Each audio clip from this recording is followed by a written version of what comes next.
Good afternoon, YouTubers. I have a story for you about a local Civil War veteran who was instrumental in developing the 17th Regiment of the Pennsylvania Cavalry.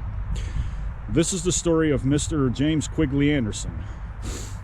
Mr. Anderson was born on July 5th, 1837 in Brighton Township in Beaver County here in Pennsylvania. His father was a farmer. There were two children in the family, a son and a daughter. James was the oldest.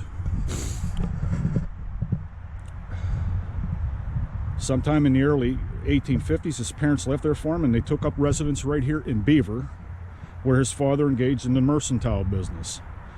After relocating, James entered the Beaver Academy and he remained there during his early manhood days. He was a very close and bright student and showed a lot of promise.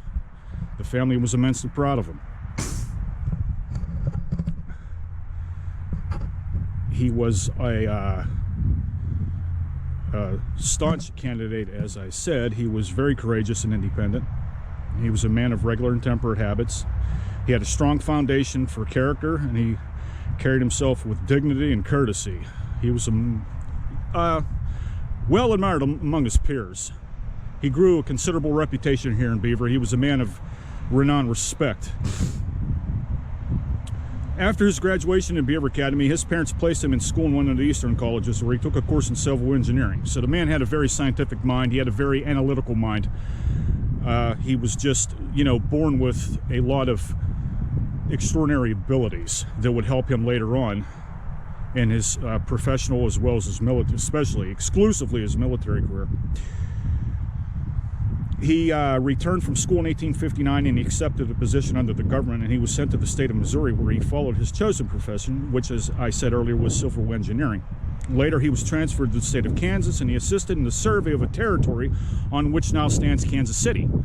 That's kind of interesting because how many people from Beaver County actually laid out foundations for cities? That's kind of amazing, especially here in Pennsylvania too. And he remained there until the summer of 1862 when President Lincoln issued a 300,000 volunteer draft to serve 3 years because of the Civil War. This caught Anderson by surprise. He was a staunch abolitionist and he wanted to fight for freedom of all. Mr. Anderson was instrumental in developing the 17th Regiment of the Pennsylvania Cavalry. He exclusively did this by himself, which later became Company A. Company A being the first regiment of this cavalry. Started here in Beaver County, but it was finally organized in Harrisburg on the 18th day of October in 1862. Rapidly, Mr. Anderson was commissioned first lieutenant of Company A.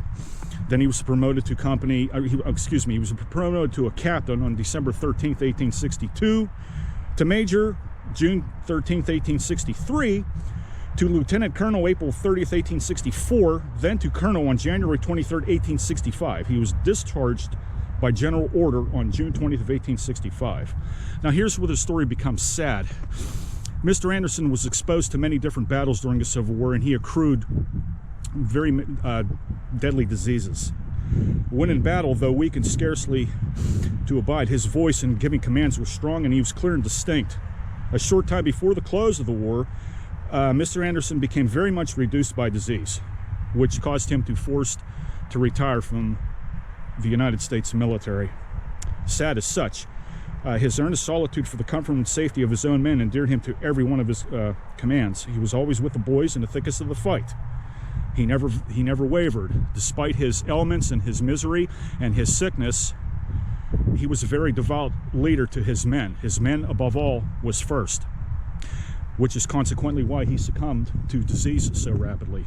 He would enter and scout out the seriousness and wickedness and atrocities of the battlefield before he would even consider sending his men in.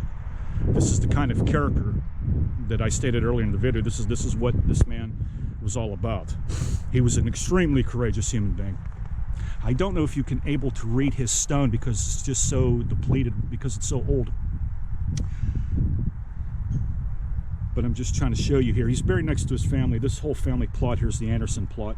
And I'll show you those graves here in a moment before I end the video. But I just wanted to tell you that shortly after his return to